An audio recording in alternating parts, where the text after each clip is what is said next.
Two Liam Neeson films in 2 days. Yesterday he played a very religious priest and today he plays a tree monster. That's what I call acting range.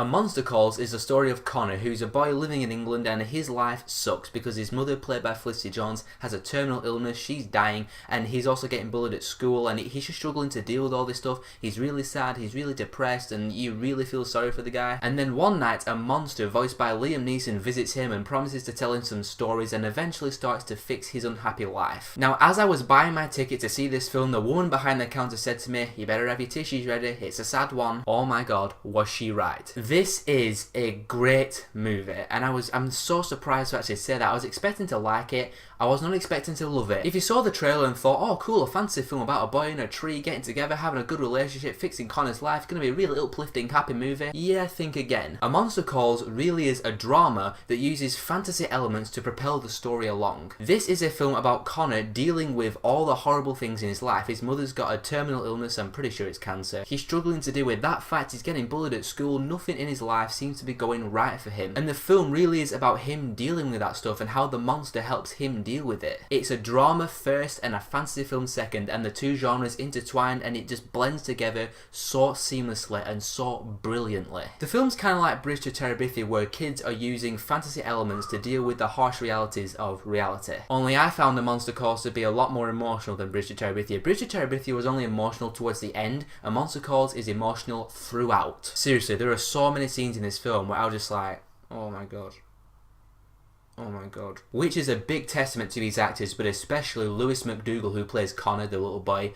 Wow, 2016 has been incredible for young child performances. This one, for me, is easily the best. He gives such an emotionally powerful performance in this film. You just buy every single emotion that he displays. He's crying, he always looks sad, he always looks depressed. You feel sorry for him so much in this film. The rest of the cast though was also spot on. I mean, this might just be the best performance I've ever seen from Felicity Jones. There's scenes where she's in the hospital bed, the makeup looks really good and they're making her look really ill, but her voice, how she portrays being ill, and some of the dialogue she has, some of the scenes she has with Connor, these really heart-to-heart scenes, she was just really, really great. Sigourney Weaver as the grandma was also really good. You don't like her at first because she's kind of cold to Connor, she treats him a little bit like crap, but as the film goes on and more emotion starts pouring in, you're like, okay, she's pretty cool. And Toby Kebbell as the dad was also really good. There's some really emotional scenes between him and Connor, and that's pretty much the running theme throughout all the performances. The emotion on display from all these actors was brilliant, but most importantly of all, it hits. Every time this film goes for emotion, it just hits you. I'm telling you, at the end of this film,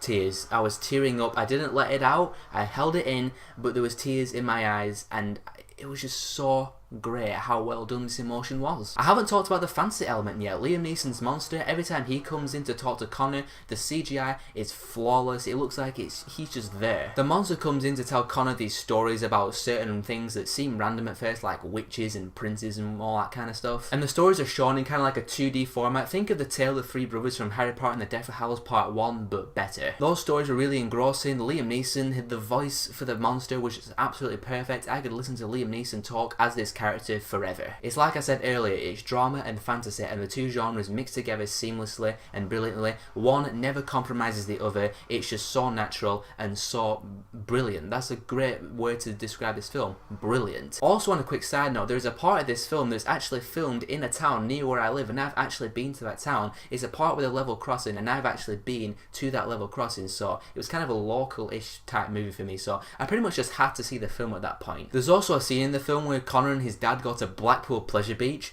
and I was like, these are just my kind of people. In the end, guys, I absolutely adored A Monster Calls. I was not expecting to like this film as much as I did. The drama in this film is what makes this film so great. It's so well done, it's so well directed. The emotion is so well delivered by the actors, especially Lewis McDougall, who is my favourite young child performance of 2016. And how the monster stories connect to Connor's life and how it all ties up and makes sense by the end.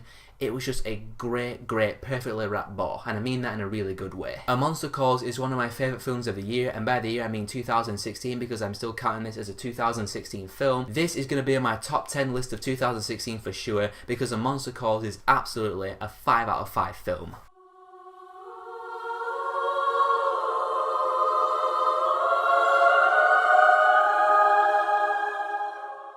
Guys, thank you very much for watching the video as always. Let me know in the comments below, what do you think of A Monster Calls if you have seen it. I think it comes out this Friday in America. Please go see it, please support it, give it your money, it deserves it. But in the meantime, if you're new here and you want to see more of my stuff, click on one of these and I'll see you all in the next video.